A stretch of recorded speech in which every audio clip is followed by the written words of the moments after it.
ஏசாயாவின் புஸ்தகம் 49ஆம் அதிகாரம் 5ஆம் வசனத்தை திரும்ப வாசிக்க கேட்கலாம். யாக்கோபை தம்மிடத்தில் திருப்பும்படி நான் தாயின் கர்ப்பத்தில் இருந்தது முதல் கர்த்தர் தமக்கு தாசனாக என்னை உருவாக்கினார். இஸ்ரவேலோ சேராதே போகிறது. ஆகிலும் கர்த்தருடைய பார்வையில் கனமடைவேன். என் தேவன் என் பெலனாய் இருப்பார். அன்பின் தெய்வமே, இந்த வேத பகுதியை இந்த திருக்கரத்தில் ஒப்படைக்கிறோம். நீ கொடுத்த இந்த வார்த்தையை இந்த பிள்ளைகளுக்கு விவரித்து பேசுவதற்கு வேண்டிய கிருபையை தாங்க. ஆவியானவருடைய ஆண்டவரை ஒத்தாசை கொண்டு பேசுகிற நீங்கள் அல்ல, உங்களுக்குள் இருந்து ஆவியானவரே பேசியது சொல்லப்பட்ட வார்த்தையின்படியே வார்த்தை புறப்பட்டு வரும்பொழுது கீழே அமர்ந்திருக்கிறவர்கள், மேலே அமர்ந்திருக்கிறவர்கள், படிக்கட்டிலே உட்கார்ந்து கொண்டிருக்கிறவர்கள், வெளியே சேர்ல அமர்ந்து கொண்டிருக்கிறவர்கள், எங்கே அமர்ந்து கொண்டிருந்தாலும் கர்த்தருடைய வார்த்தை அவளுக்கு நேராய் புறப்பட்டு போகவும் அவருடைய இருதயங்கள் குறைந்து தெரியவும் நீ கிருபை செய்வீராக. இந்த யூடியூப் மூலமாய், ஆன்லைன் மூலமாய், டிவி மூலமாய், அநேக ஆண்டவரே இன்ஸ்டன்ட் மூலமாய் பார்க்கிற ஒவ்வொரு பிள்ளைகளோடும் நீ இடைபடுவீராக. நீ பேசும் நாமத்தை மேம்படுத்திக் கொள்ளும். இயேசுவின் நாமத்தில் பிதாவே, ஆமென். போடப்பட்டிருக்கிறது, கர்த்தர் தமக்கு தாசனாக என்னை உருவாக்கினார். அவருடைய தாசனாய் இருப்பதற்கு நம் ஒவ்வொருவரையும் உருவாக்கினார். கர்த்தருடைய பார்வையில் கனமடைவே என் தேவன் என்பதனாயிருப்பார். என் தேவன் என்பதனாயிருப்பார். கர்த்தர் எதற்காக தம்முடைய தாசனாய் நம்மை உருவாக்கினார்? எதற்காக நம்மை கனப்படுத்த வேண்டும்? ஏன் அவர் நமக்கு பலனாய் இருக்க வேண்டும்? அங்க போடப்பட்டிருக்கிறது, அவரை உருவாக்கினார். எத்தனை ஏமாற்றங்களை தாங்குவதற்கு என் தேவனுக்கு பலனாய் இருக்கும். எத்தனை துரோகங்களுக்கு தாங்க பலனாய் இருக்கும். எத்தனையோ மலை போல பிரச்சனைகளை சந்திப்பதற்கு தேவனுக்கு பலனாய் இருக்கும். அவர் உருவாக்கினார். இந்த பாடலை நீ பட வேண்டும், இந்த அவமானத்தை நீ சந்திக்க வேண்டும், இந்த துரோகங்களை நீ அனுபவிக்க வேண்டும், இந்த ஏமாற்றை நீ அனுபவிக்க வேண்டும். உருவாக்கினார். அதை தாங்குவதற்கு வேண்டிய பலனையும் கற்றுக் கொடுக்கிறார். நிச்சயமாகவே இந்த வசனத்தை பார்க்கும்போது என் உள்ளம் அவ்வளவாய் சந்தோஷப்பட்ட. கர்த்தர் தமக்கு தாசனாக என்னை உருவாக்கினார். ஏன் உருவாக்கினார் என்றால், அவருடைய பார்வையிலே நான் கனமடையினோம். யார் இனி சட்ட செய்யணும் இல்லையோ, யார் இனி அற்பமா நினைக்கிறவங்க இல்லை, யார் என்னன்னா சொல்லிக்கொண்டு போகட்டும், ஆனா கர்த்தருடைய பார்வையிலே நான் கனமடைவேன். என் தேவன் எனக்கு பலனாக இருப்பார். என் தேவனுக்கு பலனாக இருப்பார். நிச்சயம் பலனாக இருப்பார். என்னை உருவாக்குறார். போராட்டங்களை கொடுத்து கொடுத்து என்னை உருவாக்கி கொண்டிருக்கிறார். அவமானங்களை சந்தித்து சந்தித்து உருவாக்கி கொண்டிருக்கிறார். சோர்வு வந்துவிடுகிறது. சில வேளை சில காரியங்கள் நமக்கு தெரிய வரும் போது, சில வெளிப்பாடுகள் கிடைக்கும் போது, அதை விசாரிக்கும் பொழுது நமக்கு துக்கத்தின் மேல் துக்கம் உருவாகும் போது கர்த்தர் சொல்றா, நான் உருவாக்கி கொண்டிருக்கிறேன். இந்த போராட்டமான சூழ்நிலை கர்த்தராய் நான் உருவாக்குகிறேன். ஏன் தெரியுமா? நீ என் பார்வையில் கனமடைய வேண்டும். யார் பார்வையில் அல்ல, நீ என் பார்வை கனமடைந்தார். அவருடைய வார்த்தையில் ஒன்று, நீ என் பார்வைக்கு அருமையானபடியினாலே நீ கனம் பெற்றாய். என் பார்வை கனமடைகிறாய். ஆகையினால் என் தேவன் என்னை எனக்கு பலனாய் இருப்பார். தேவ பிள்ளைகளே, இந்த வசனத்தை நான் தியானிக்கும் பொழுது நம்மை உருவாக்குற விதம், நம்மை கனப்படுத்துகிற விதம், நம்மை போராட்டங்களை சந்திக்கிற விதத்தை எல்லாம் நம்ம அனுமதிக்கும் பொழுது கர்த்தர் நமக்கு பலன் கொடுக்கிறவராய் அங்க போடப்பட்டிருக்கிறது, என் தேவன் என் பலனாய் இருப்பார். எல்லாத்தையும் தாங்குவது, எவ்வளவு பிரச்சனை தாங்குவதற்கு என் பலனாய் இருந்தார். 29ஆம் சங்கீதம் 11ஆம் வசனம். கர்த்தர் தமது ஜனத்திற்கு 29ஆம் சங்கீதம் 11ஆம் வசனம். கர்த்தர் தமது ஜனத்திற்கு பலன் கொடுப்பார். தமது ஜனத்திற்கு பலன் கொடுப்பார். கர்த்தர் தமது ஜனத்திற்கு சமாதானம் அருளி அவர்களை ஆசீர்வதிப்பார். அவர்களை கர்த்தர் தம் ஜனத்துக்கு என்ன கொடுப்பாரா? பலன் கொடுப்பார்.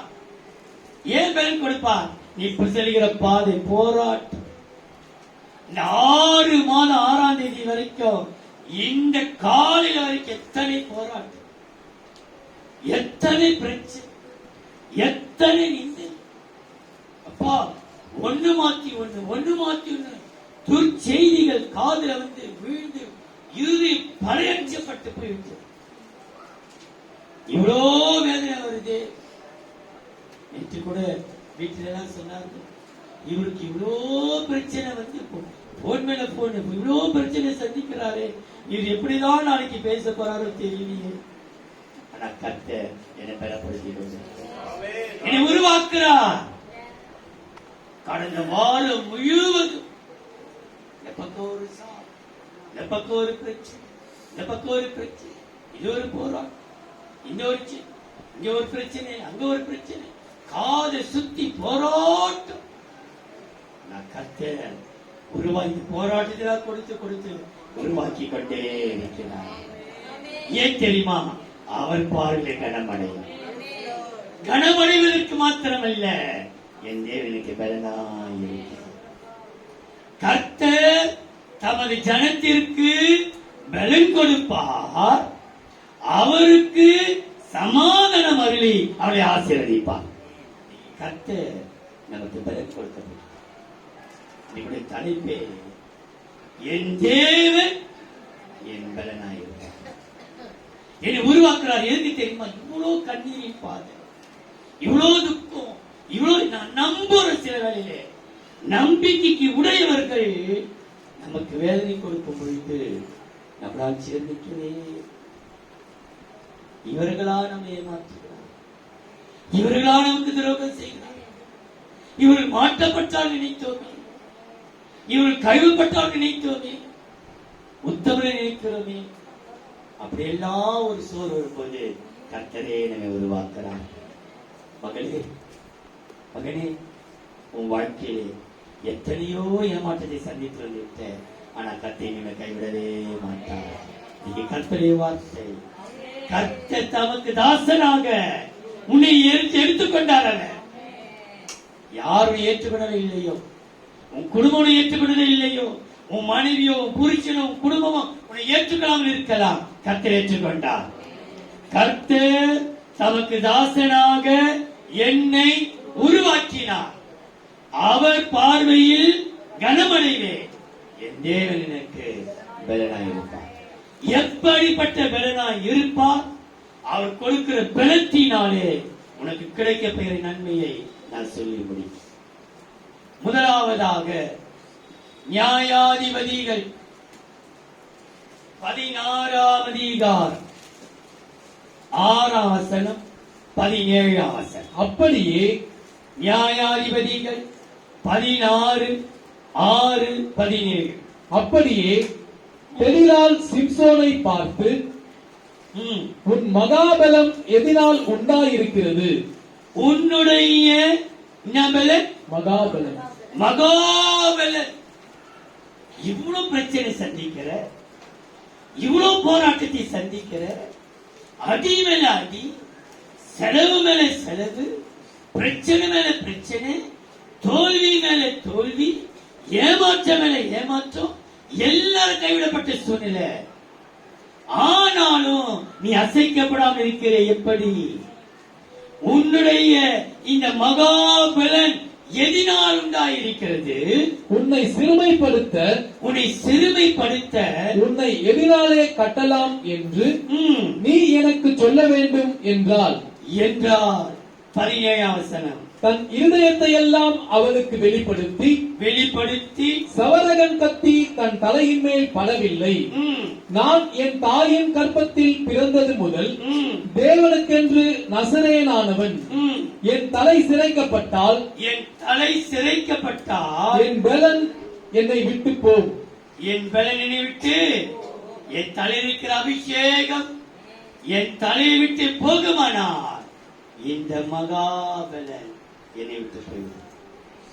இன்றைக்கு உன் தலைமேல் இருக்கிற ஒரு விசேஷித்த அபிஷேகம் தான் இத்தனை பாடுகளையும் நீ மேற்கொள்ளுக்கு கிருபை கொடுத்து கொண்டிருக்கிறது. நீ சந்திக்கிற அவமானம், நீ சந்திக்கிற பிரச்சனை, நீ சந்திக்கிற தோல்வி, கைவிடப்பட்ட சூழ்நிலை, ஏமாற்றம், எல்லாத்தையும் நீ சந்திப்புக்கு ஒரு காரணம் தெரியுமா? உன் தலை மேல உன்னையும் அறியாமல் ஒரு அபிஷேகம் இருந்து கொண்டே இந்த மகாபலன் உன் தலையில் இருக்கிறபடினால தான் நான் இயேசு கிறிஸ்து நாமத்தை சொல்லுகிறேன். நான் நீ கனமழைய போகிறான். நாளில் இருந்தே உனக்கு ஒரு கனமான பாத்திரத்துக்குள் என்னை கொண்டு போய் உட்கார வைக்க போகிறான். ஒரு பல்லவி பாடுவோம். உன்னுடைய மகாபலன் எதினாலே என் தலைமேல் இருக்கிற அந்த 7 ஜடை என்று அந்த 7 ஜடைகளுக்கு ஆவிக்குரிய அர்த்தம் உண்டு. கர்த்தருக்கு சித்தமானால் அந்த 7 ஜடைகளை குறித்து நான் சொல்லுவேன். அந்த 7 ஜடைகளில் ஒவ்வொன்றாய் சிறைக்க பிரதிஷ்டை, அது அபிஷேகம், அது பரிசுத்த வாழ்க்கை, நல்மன சாட்சி, உத்தமம், அவருடைய ஆவின் கனி, இச்சை அடக்கம். 7 ஜடை அவனை விட்டு அகற்றப்பட்டதினாலே ஒன்னொன்னா ஒரு ஜடையாக அகற்றப்படும். அவன் அசைக்கப்படவில்லை. ஒன்று போனால் 6 இருந்தது. ஆனால் நாட்கள் கடக்க ஒவ்வொரு பிரதிஷ்டையா பரிசுத்தம், தேவனுக்கு பயப்படும் பயம், அபிஷேகம், நல் மனசாட்சி, இச்சை அடக்கம் எல்லாம் ஒவ்வொரு ஜடையாய் ஒவ்வொன்னா சிறைத்துக் கொண்டிருக்கும் போது அவருடைய மகாபலன் அவளை விட்டு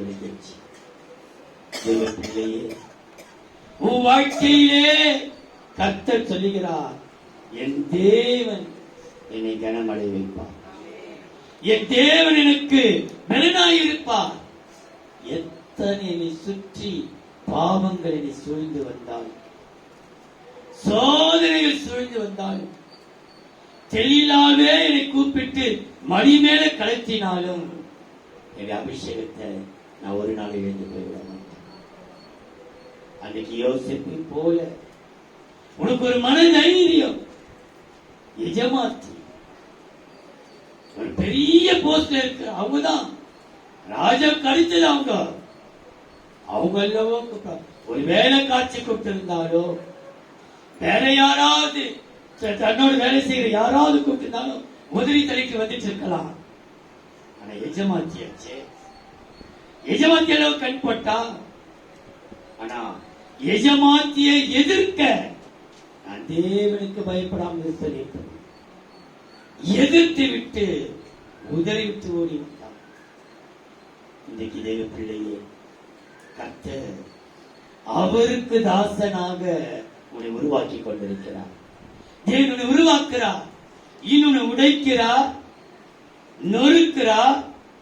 அவருக்கேற்ற பொற்பாத்திரமாய் உன்னை உருவாக்குறார். உருவாக்குறதுக்கு இடம் கொடு. அதை உருவாக்கணும் இருக்க தெரியுமா? கர்த்தருடைய பார்வையினால் கனமடையணும். உன்னை யாரும் உன்னை கேவலப்படுத்தினார். உன் சொந்த ஜனமே உன்னை கேவலமா நினைக்குது. அதே ஜனத்துக்கு பின்பாக கர்த்தரை மேன்மேலே வைக்க வைக்கிறார். நம் எங்களை கர்த்தருக்குன்பாக என் தேவன் எனக்கு பலனாயிருப்பார். எப்படிப்பட்ட பலனாயிருப்பார்? மகாபலனாயிருப்பார். ஏன் நமக்கு மகாபலனாய் இருக்கிறார் பாருங்கள். நாகும் 3ஆம் அதிகாரம் 9ஆம் வசனம். எத்தியோப்பியாவும் நாகும் 3ஆம் அதிகாரம் 9ஆம் வசனம். எத்தியோப்பியாவும் எகிப்தும் எண்ணிறந்த சேனையால் அதற்கு பலனாக இருந்தது. பலனாக இருந்தது. பூத்தும் லூபீமும் அதற்கு சகாயமாய் இருந்தது. சகாய் கர்த்தர் நமக்கு எத்தியோப்பியா தேசை எகிப்தை போலவும் எத்தியோப்பியாவை போலவும் நமக்கு அனுகூலமாய் பலன் கொடுத்து சகாயம் செய்கிறவராய் இருந்தார். நம்முடைய பலன் எல்லாம் நானா பக்கம் உதவி செய்கிற கரம் இருந்தது. ஆனா இப்போ உதவிக்கரம் முடக்கப்படுகிறது. எல்லா காரியங்களும் நமக்கு கைகள் கூட சகாயராய் இருந்ததெல்லாம் இன்னைக்கு சகாயம் இல்லாமல் போகிறது. இவள் சகாயமாய் இருப்பார்கள், நமக்கு உதவியாய் இருப்பார்கள், நமக்கு ஒத்தாசை இருப்பார்கள் என நினைக்கிற எத்தியோப்பியா எகிப்தெல்லாம் நம்ம விட்டு கடந்து போகலாம். ஆனா கர்த்தருடைய வார்த்தை 1 சாமுவேல் 2ஆம் அதிகாரம் 9-10 அந்நாள் சொல்லுகிறது போல 1 சாமுவேல் 2ஆம் அதிகாரம் 9-10 அவர் தமது பரிசுத்தவான்களின் பாதங்களை காப்பார். துன்மார்க்கர் இருளிலே மௌனமாவார்கள். பலத்தினால் ஒருவனும் மேற்கொள்வதில்லை. பலத்தினால் ஒருவனும் என்னை மேற்கொள்வதில்லை. கர்த்தரோட வழக்காடுகிறவர்கள் நொறுக்கப்படுவார்கள். வானத்திலிருந்து அவர்கள் மேல் முழங்குவார். கர்த்தர் பூமியின் கடையாந்தரங்களை நியாயம் தீர்த்து தாம் ஏற்படுத்தின ராஜாவுக்கு பலன் அளித்து தாம் உருவாக்குகிறாரே, ஏற்படுத்துகிறாரே. உன்னை தாசனாக, ராஜாவாக, ஆசாரியனாக உருவாக்குற ஏற்படுத்திய ராஜாவுக்கு பலன் கொடுத்து தாம் அபிஷேகம் பண்ணினவரின் கொம்பை உயர பண்ணுவான். அபிஷேகம் பண்ணின கொம்பை உயர பண்ணுவான். உன் தலைக்கு அபிஷேகம் உனக்கு மகாபலனை கொடுத்து வரப்பெற நாட்களிலே எல்லாருக்கும் மேலாக உன்னை உயர பண்ணுவான்.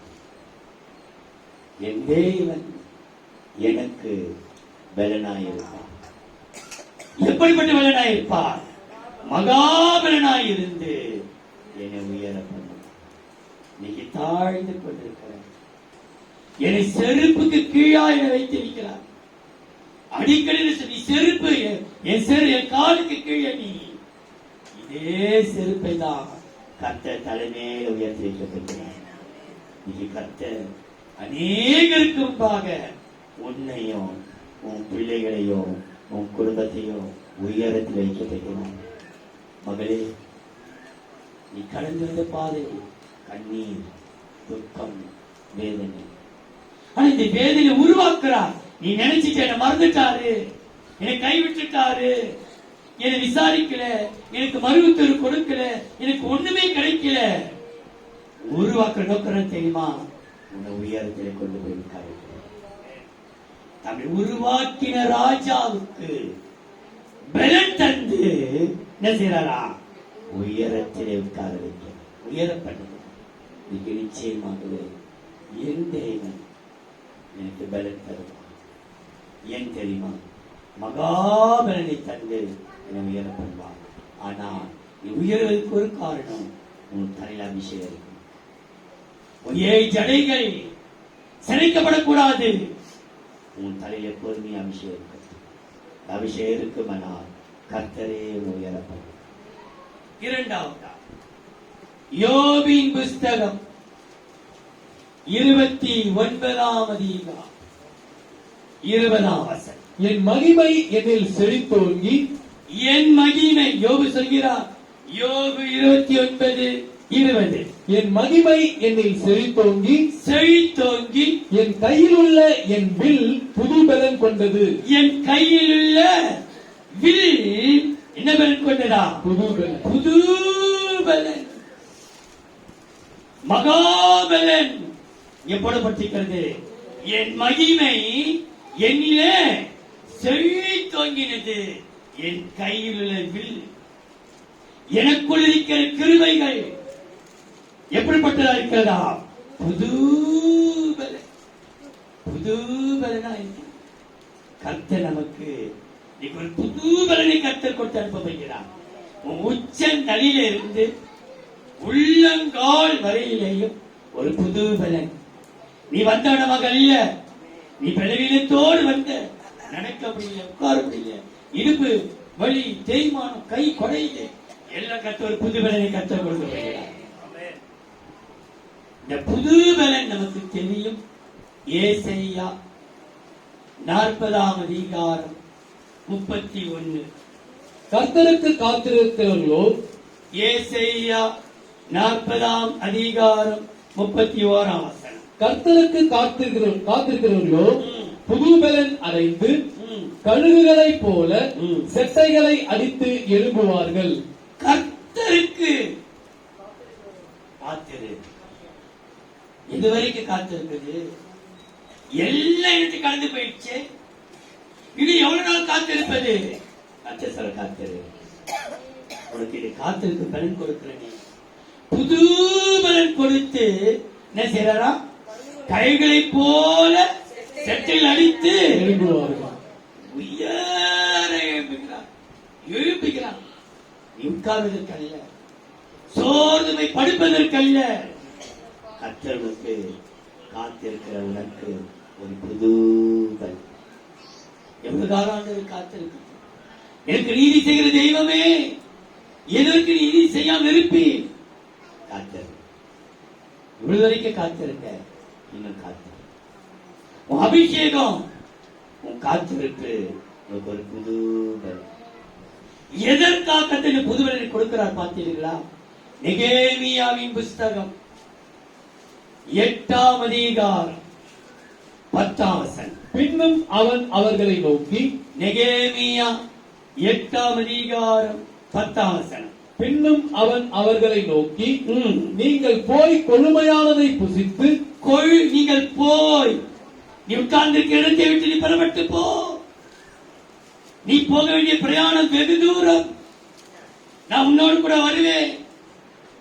நீ போய் கொழுமையானவைகளை புசித்து மதுரமானதை குடித்து மதுரமானதை குடித்து ஒன்றுமில்லாதவர்களுக்கு பங்குகளை அனுப்புங்கள்.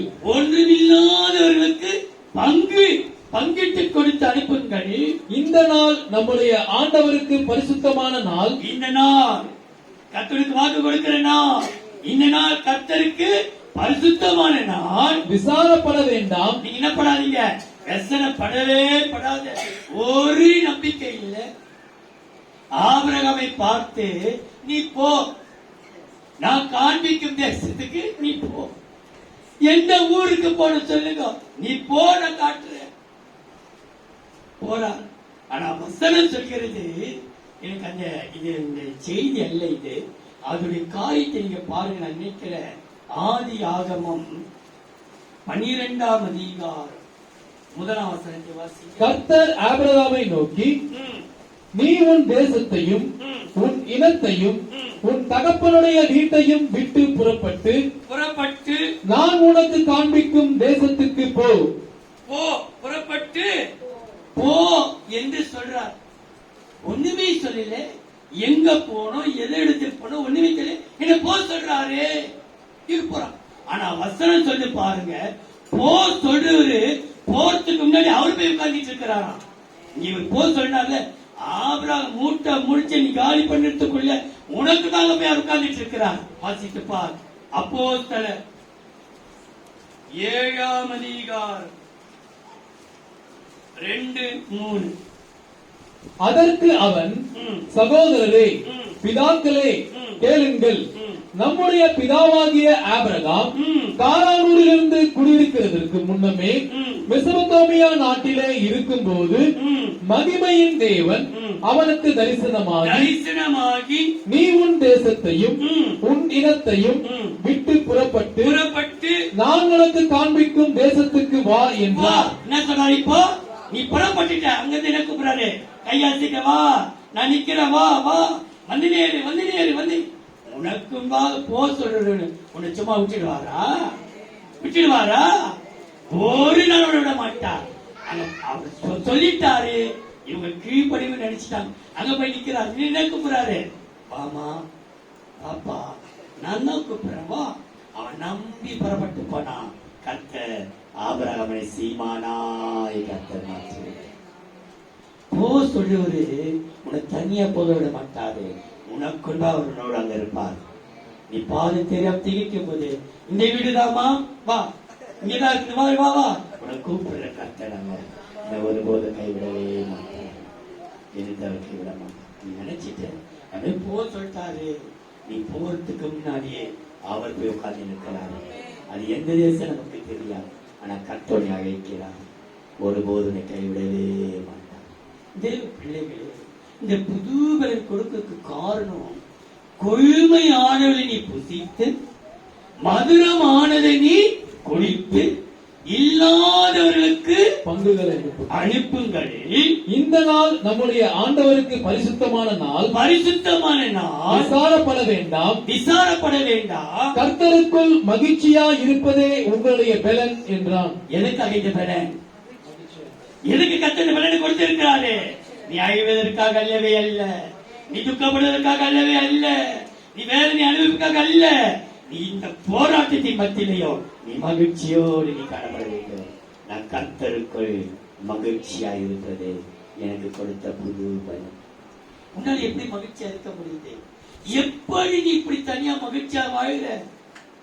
ஒன்றே ஒன்று, என் தேவனுக்குள் மகிழ்ச்சியா இருப்பதே கர்த்தர் எனக்கு பலன் கொடுத்திருக்க புது பலன். எனக்கு தெரியுமா? என்னை மகிழ்ச்சியா ஒவ்வொரு நாளும் உன்னை மகிழ பண்ணிக் கொண்டே இருப்பார்.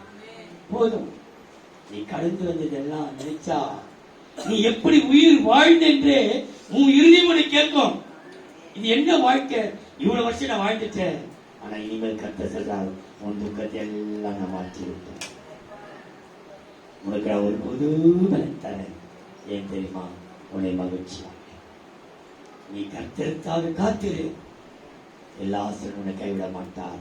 உனக்கு புது பலன் கொடுப்பார். உன்னை அவருடைய பார்வையிலே கனமடைய வைப்பார். கர்த்தர் என்னை தமது தாசனாக உருவாக்கி கர்த்தருடைய பார்வையிலே நான் கனமடைந்தேன்.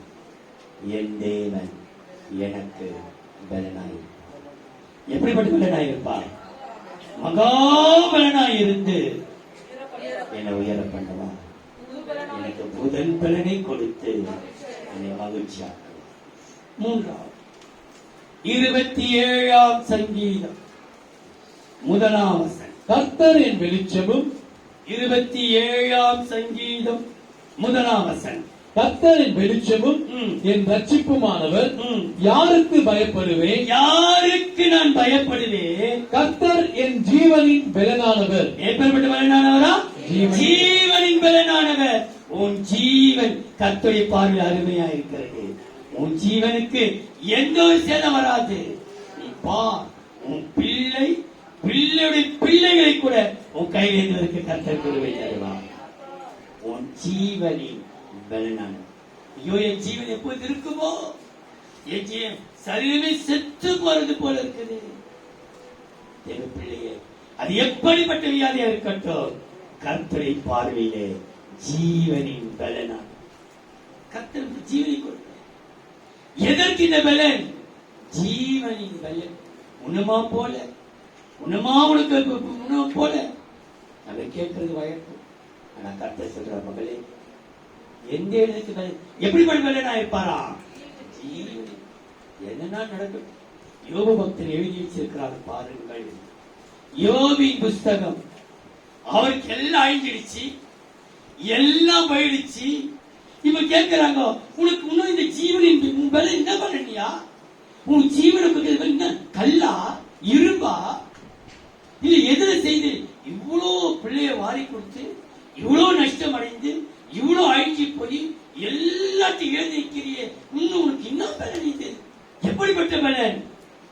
எனக்கு ஜீவனின் பலன். யோபு 6ஆம் அதிகாரம் 11 14. நான் காத்துக் கொண்டிருக்க கவனியுங்கள். யோபு 6ஆம் அதிகாரம் 11, 12, 13, 14. நான் காத்துக் கொண்டிருக்க நான் காத்துக் கொண்டிருக்க என் பலன் எம்மாத்திரம், என் பலன் எம்மாத்திரம், என் ஜீவனை நீடித்திருக்க பண்ண, என் ஜீவனை நீடித்திருக்க பண்ண, என் முடிவு எப்படிப்பட்டது? எப்படிப்பட்டது? என் பலன் கற்களின் பலனோ? அவன் கேட்கிறான், என் பலன் எப்படிப்பட்ட பலன்? இவ்வளவு 10 பிள்ளைங்க வாரி கொடுத்துட்ட, வீடு போச்சு, சொத்து போச்சு, ஆடு மாடு போச்சு, வேலை எல்லாம் போயிடுச்சு, சரீர சுகமும் போச்சு, என் கையெல்லாம் புண்ணு, என் பலன் நான் உயிரோடு இருக்கிறேனே, என் பலன் என்ன பலன்? என் பலன் கற்களின் பலனும் இவ்வளவு அழிவை கண்டு கூட என் ஜீவனும் போகாம இருக்குது, மண்ணோட மண்ணா போகாம இருக்குது, என் கண்ணுக்கு கண்ணீரே வரலையே, இவ்வளவு பார்த்து அடங்கலையே. சில பேர் அவனை அழிக்காம விட மாட்டேன், எவ்வளோ அழிச்சிட்டேன், நடு ரோட்ல கொண்டு நிக்க வச்சுட்டேன், ஆனாலும் நாங்க வாழ்ந்து கொண்டுதான் இன்னும் நான் அழியல, போராட்டம் முடியல, பாடுகளும் தீரல, ஆனாலும் வாழ்ந்து. ஏன் கேட்கிற, இன்னும் நீ இன்னும் அழியாம இருக்கிறியா? இவ்வளவு பிரச்சனை கொண்டு வந்து போட்ட நீ, இவ்வளவு பிரச்சனை கொண்டு வந்து சந்திச்சியே.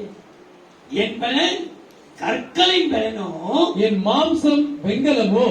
என் மாம்சம் இந்த மாம்சம் இவ்வளோ சந்திச்சோம், என் மாம்சம் அழியாம இப்படி இருக்கிற புண்ணா பூத்துச்சு, புண்ணு பூத்து ரத்தமும் சீவம் வடியுது, ஆனா இது மாம்சம் அழியாம இருக்கிற மண்ணில் போலியே.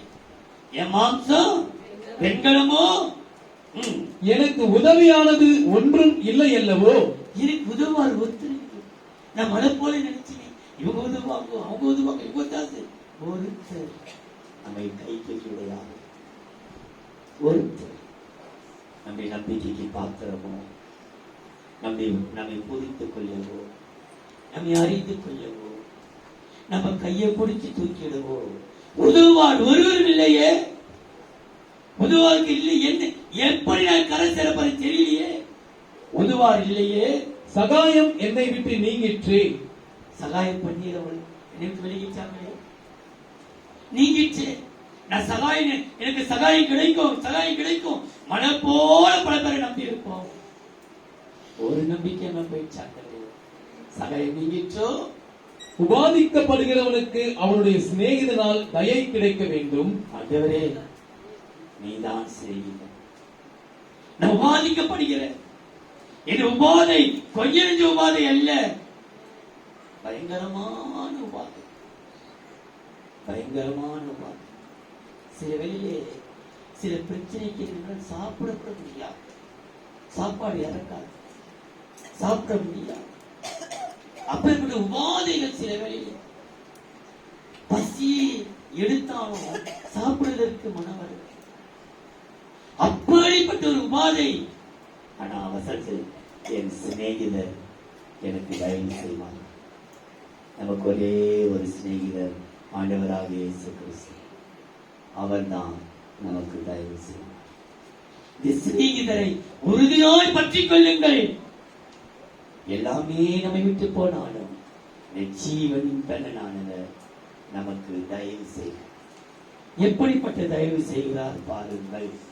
1 ராஜாக்கள் 19ஆம் அதிகாரம் 7, 8, 9. கர்த்தருடைய தூதன் 1 ராஜாக்கள் 19ஆம் அதிகாரம் 7, 8, 9. கர்த்தருடைய தூதன் திரும்ப 2ஆம் தரம் வந்து அவனை தட்டி எழுப்பி, எழுந்திருந்து போஜனம் பண்ணு, நீ பண்ண வேண்டிய பிரயாணம் வெகு தூரம் என்றான்.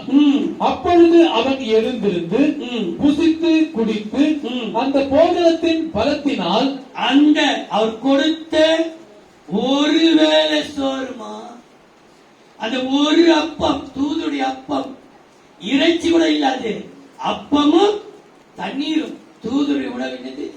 வெஜிடேரியன், பியூர் வெஜிடேரியன் தூதருடைய உணவு. அப்பமும் தண்ணீரும் கொடுத்து நீ சாப்பிடு. நீ பண்ண வேண்டிய பிரயாணம் வெகு தூரம்.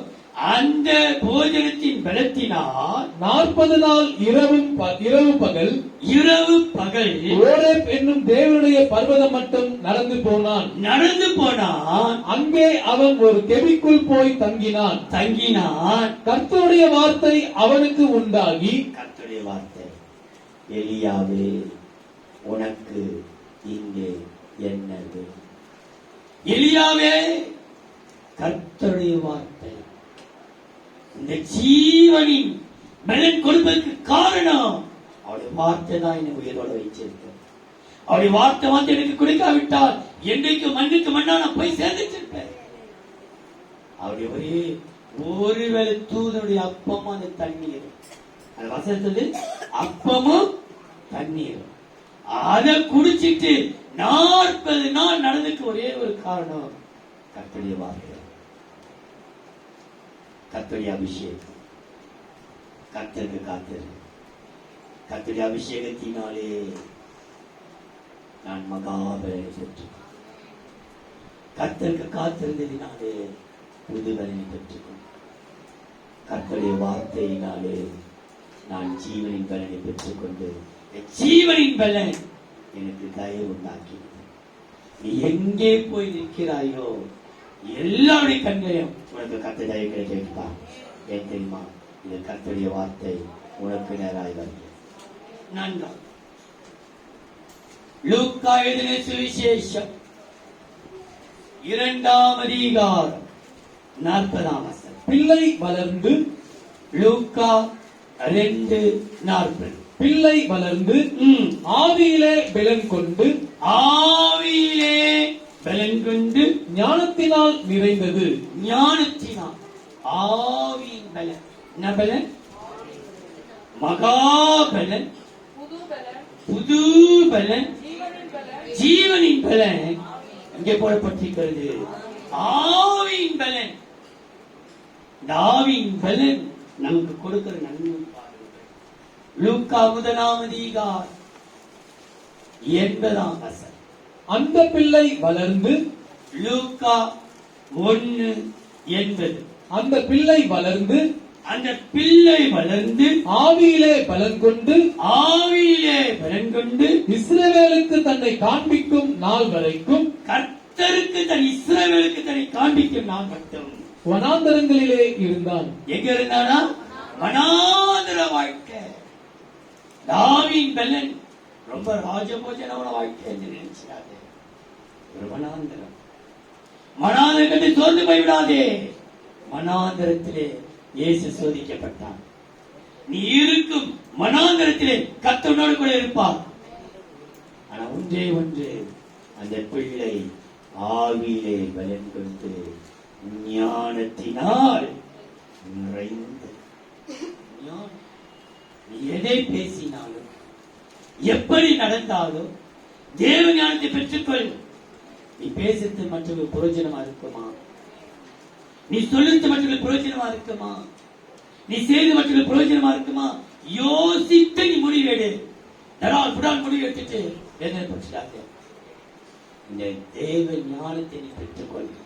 ஆண்டவரே, ஞானம் இல்லாமல் நான் பேசி, ஞானம் இல்லாமல் நடந்து எத்தனையோ ஆசை தேர்ந்து போயிருக்கிற, நீ என்னை ஞானவனாய் மாற்று.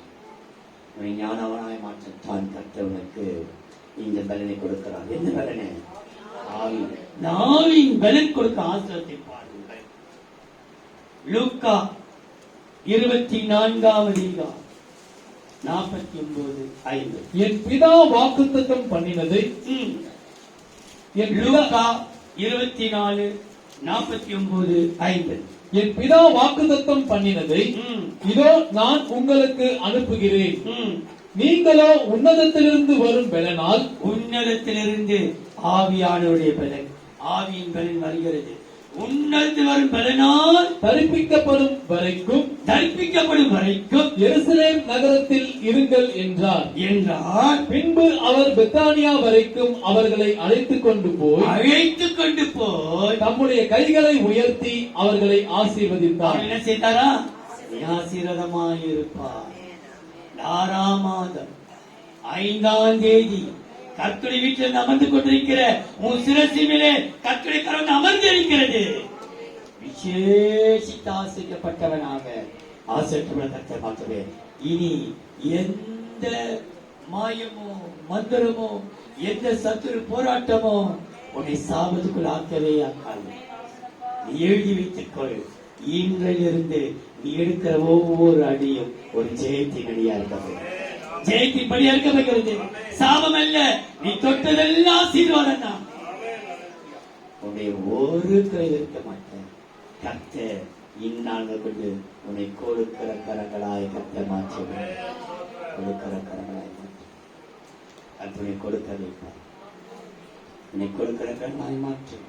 ஏன் தெரியுமா? அவர் ஆசீர்வதிப்பார். ஆவியின் பலன் உன்னை ஆசீர்வாதமாய் மாற்று. அதுக்கு ஒரே ஒரு காரணம் என்னன்னா, தேவ ஞானத்தை பெற்று. கடைசியா ரோமரின் புஸ்தகம் 1ஆம் அதிகாரம் 16ஆம் வசனம். கிறிஸ்துவின் சுவிசேஷத்தை குறித்து ரோமர் 1:16. கிறிஸ்துவின் சுவிசேஷத்தை குறித்து நான் வெட்கப்படேன்.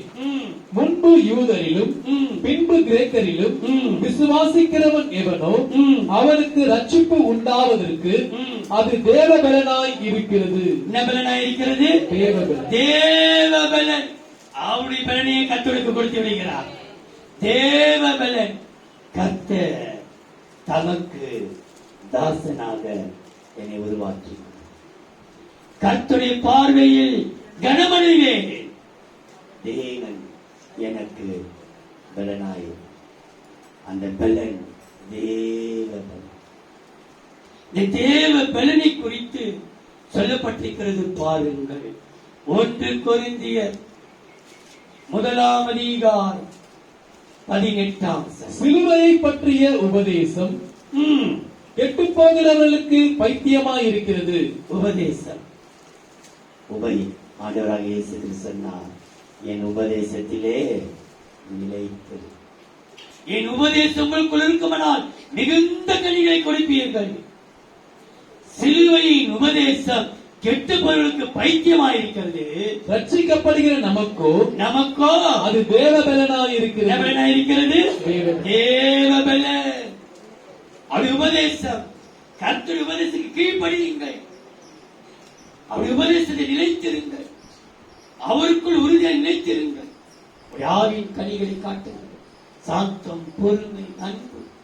இவ்வளோ காலம் நீங்க ஆண்டவருடைய சப்தத்தில் போயும் கோபம் தனியில, டென்ஷன் மாறல, எரிச்சல் மாறல, இந்த ஒளிவு மறைவு பேச்சு உள்ளது. இங்க ஒண்ணு சொல்லியாங்க, ஒளிவு மறைவு யாருக்கு பயப்பட வேண்டிய அவசியம் அல்ல. உள்ளது உள்ளபடி,